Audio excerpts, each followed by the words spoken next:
नमस्कार दोस्तों, मैं दीपक स्वागत करता हूं आपका अपने चैनल उत्कर्ष एकेडमी पर। तो दोस्तों, आज का अपना टॉपिक रहेगा चीन की सभ्यता। तो दोस्तों, आप चैनल पर नए हैं तो चैनल को सब्सक्राइब करें, वीडियो को लाइक करें और अपने दोस्तों के साथ वीडियो को शेयर करें। शुरू करते हैं। होंग हो नदी की घाटी में होंग नदी के घाटी में उत्तरी चीन में विकास हुआ इस सभ्यता का। होंग नदी के घाटी में उत्तरी चीन में विकास हुआ। विल ड्यूरेंट ने कहा, चीन सभ्यता की खोज जो है प्रबुद्धता की एक भारी प्राप्ति है। चीन सभ्यता की खोज प्रबुद्धता की एक भारी प्राप्ति है। किसने कहा? विल ड्यूरेंट ने। होंग हो उसका अर्थ होता है पीली नदी। मुख्य रूप से जो चीनी जाति है वो मंगोल वंश की है। कौन से वंश की? मंगोल वंश की है। वर्णमाला का अभाव था और जो विचार व्यक्त किए जाते थे वो प्रतीकों के द्वारा विचार व्यक्त किए जाते थे। सृष्टि प्रारंभ करने वाला पानकू कौन? पानकू। ये प्रश्न पिछले फर्स्ट ग्रेड के एग्ज़ाम में आया हुआ है। तो सृष्टि प्रारंभ करने वाला पानकू शेननुंग होता है। कृषि देवता को शेननुंग कहा जाता है। जो कृषि देवता है उनको शेननुंग कहा जाता था। हुआंग टी शासक, जो शासक का नाम है हुआंग टी, तो हुआंग टी शासक जिसको पीला सम्राट भी कहते हैं और चीनी जाति का पिता भी कहा जाता था। हुआंग टी को पीला सम्राट और चीनी जाति का पिता कहा जाता था। और हुआंग टी की जो पत्नी थी ली जू, कौन थी? ली जू ने रेशम के कीड़े पालना सिखाया। हुआंग टी की पत्नी थी ली जू ने क्या किया? रेशम के कीड़े पालना सिखाया। और हुआंग टी के जो इतिहासकार थे जिन्होंने लेखन प्रारंभ किया वो थे सुमा चियन। कौन थे? सुमा चियन। कन्फ्यूशियस ने दो शासकों का स्वर्णकाल माना है। कन्फ्यूशियस ने दो शासकों का स्वर्णकाल माना है। एक है याओ और एक सुन। कौन थे? याओ और सुन। ये दो शासकों के जो शासनकाल है उसको स्वर्णकाल माना है। किसने? कन्फ्यूशियस ने।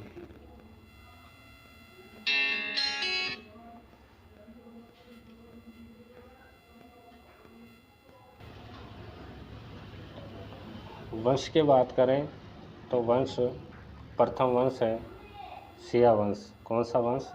शिया वंश। इसकी विशेषता की बात करें तो ईश्वर की इच्छा की पूजा। शिया वंश ईश्वर की इच्छा की पूजा। दूसरा वंश है शांग वंश। तो शांग वंश में राजनीतिक इतिहास प्रारंभ हुआ टांग द्वारा। किसके द्वारा? टांग द्वारा राजनीतिक इतिहास प्रारंभ हुआ ओरेकल बोन में। कौन से बोन में? ओरेकल बोन में। और कोडियों का प्रयोग हुआ और बलिदान का महत्व है। तो पहला था शिया वंश और दूसरा शांग वंश। शांग वंश की विशेषता में बात करें तो राजनीतिक इतिहास प्रारंभ टांग द्वारा, ओरेकल बोन में कोडियों का प्रयोग और बलिदान का महत्व था। तीसरे वंश की बात करें तो चाउ वंश। कौन सा वंश? चाउ वंश। ये दीर्घकालीन वंश था। सबसे लंबे समय तक इसने शासन किया। दीर्घकालीन वंश। इस वंश को स्वर्ण युग कहा जाता है। सामंती युग का प्रारंभ हुआ, बारूद का आविष्कार हुआ और राजा को ईश्वर का पुत्र माना जाता था। चाउ वंश की बात करें, पहला था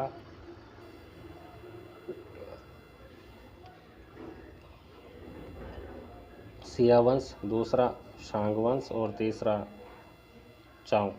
तो चाव वंश की बात करें, ये दीर्घकालीन वंश, स्वर्ण युग इसको कहा जाता है। चाव वंश को सामंत युग का प्रारंभ, बारूद का प्रारंभ और राजा ईश्वर का पुत्र होता था।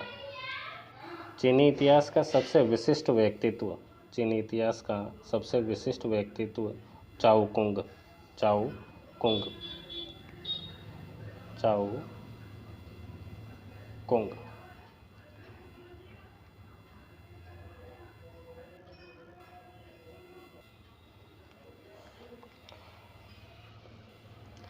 पहला वंश है सिया वंश, दूसरा सांग वंश, तीसरा चाओ वंश। चाओ वंश तक हमने अध्ययन किया है। तो चाओ वंश जो था, इस वंश को स्वर्ण युग कहा जाता है। उसके बाद चिन वंश आया, उसके बाद हान वंश। हान वंश जो था, जो स्वर्ण युग द्वितीय था। चाओ वंश, चाओ वंश की विशेषता है आंतरिक संघर्ष का युग, तड़क भड़क आडंबर प्रिय प्लस पर्दा प्रथा। कौन कौन सी? आंतरिक संघर्ष का युग, तड़क भड़क आडंबर प्रिय प्लस पर्दा प्रथा। चिन वंश की बात करें, ये वाला चिन वंश, तो इसका जो शासक था वो था सी हुआंगटी। सी हुआंगटी ने क्या किया? चीन की दीवार का निर्माण करवाया। तो चीन की दीवार का निर्माण क्यों करवाया? हुण आक्रमण जो होते थे उनसे रक्षा के लिए। चीन वंश का शासक था सी हुआंगटी, इसने हुण आक्रमण से रक्षा के लिए चीन की दीवार का निर्माण करवाया। बात करें हान वंश की, तो हान वंश को स्वर्ण युग द्वितीय कहा जाता है, जबकि जो पहला स्वर्ण युग था वो था चाओ वंश। ये प्रथम स्वर्ण युग है। दूसरा है हान वंश। इस वंश की विशेषताओं की बात करें तो प्रतियोगितात्मक परीक्षा हुई और लोक सेवा आयोग का गठन हुआ। चित्रकला की परीक्षा, रेशम मार्ग, बौद्ध धर्म प्रचार, कला, साहित्य, विज्ञान, इस वजह से इस वंश को स्वर्ण युग द्वितीय के नाम से जाना जाता था। प्रतियोगितात्मक परीक्षा, ये क्वेश्चन जो है आ चुका है। लोक सेवा आयोग, चित्रकला, रेशम मार्ग, बौद्ध धर्म प्रचार, कला, साहित्य, विज्ञान। आगे बात करते हैं, ईश्वरीय जो आदेश होते थे उनको टीएन मिंग कहा जाता था। ईश्वर के जो आदेश थे उनको टीएन मिंग कहा जाता था। और पुण्य को कहते थे टे, पुण्य को टे, और प्रांत को शेंग। प्रांत को क्या कहा जाता था? प्रांत को शेंग कहा जाता था, शेंग। तो ईश्वरीय आदेश होते थे टीएन मिंग, प्रांत को शेंग और पुण्य को टे कहा जाता था। समाज 3 वर्गों में बटा हुआ था। पहला था अभिजात वर्ग, दूसरा सामान्य और तीसरा दास या भृत्य वर्ग। समाज 3 वर्गों में, अभिजात वर्ग, सामान्य वर्ग और दास या भृत्य वर्ग। कन्फ्यूशियस के दर्शन में ताओ की कल्पना महत्वपूर्ण थी। कन्फ्यूशियस के दर्शन में किसकी कल्पना महत्वपूर्ण थी? ताओ की कल्पना महत्वपूर्ण थी। और कन्फ्यूशियस के शिष्यों में जो प्रमुख था वो था मेंसियस। कौन था? मेंसियस।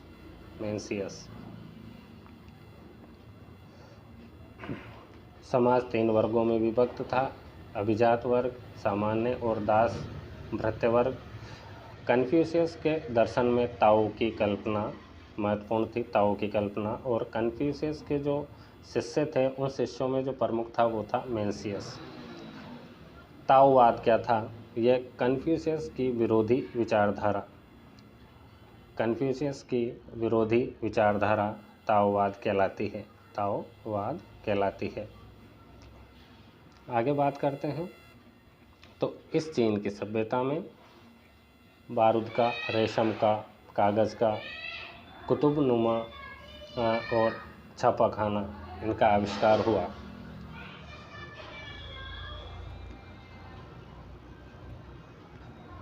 चाओ वंश में हुआ बारूद का आविष्कार। और रेशम के कीड़े पालना सिखाया लीजू ने। हुआंगटी की पत्नी थी ये। और छापाखाने का इनका आविष्कार हुआ।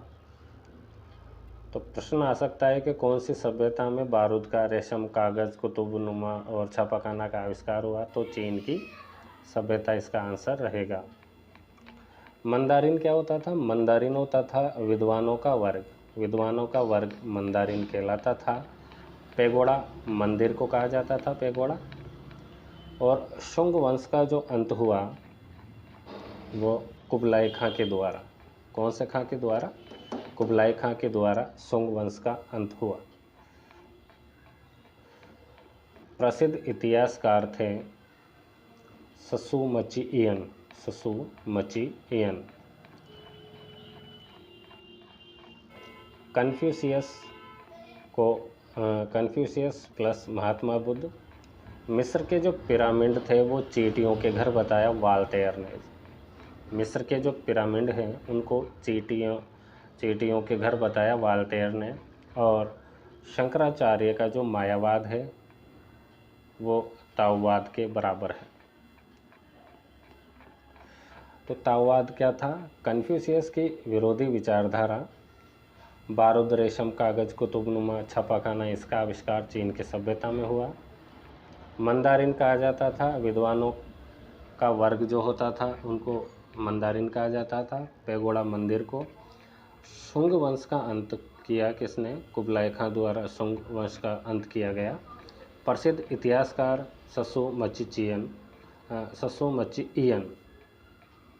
Confucius plus Mahatma Buddha. और मिस्र के जो पिरामिड थे वो चींटियों के घर बताए गए वाल्टेयर द्वारा। शंकराचार्य मायावाद, ताओवाद। शंकराचार्य का जो मायावाद है वो ताओवाद के बराबर है। तो दोस्तों ये चीन की सभ्यता को लेकर, इस टॉपिक को लेकर अपन ने जो है चर्चा करी है। इसमें से पूरा टॉपिक जो है क्लियर कर दिया मैंने। इसमें से प्रश्न आने की संभावना है। वीडियो आपको अच्छा लगा है, चैनल को सब्सक्राइब करें और वीडियो को लाइक करें। और इसी चैनल पर जो है फर्स्ट ग्रेड का फर्स्ट पेपर का जो एजुकेशन मैनेजमेंट है,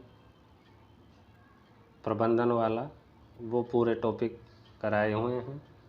तो आप प्लेलिस्ट में जाके उनको भी पढ़ सकते हैं। धन्यवाद।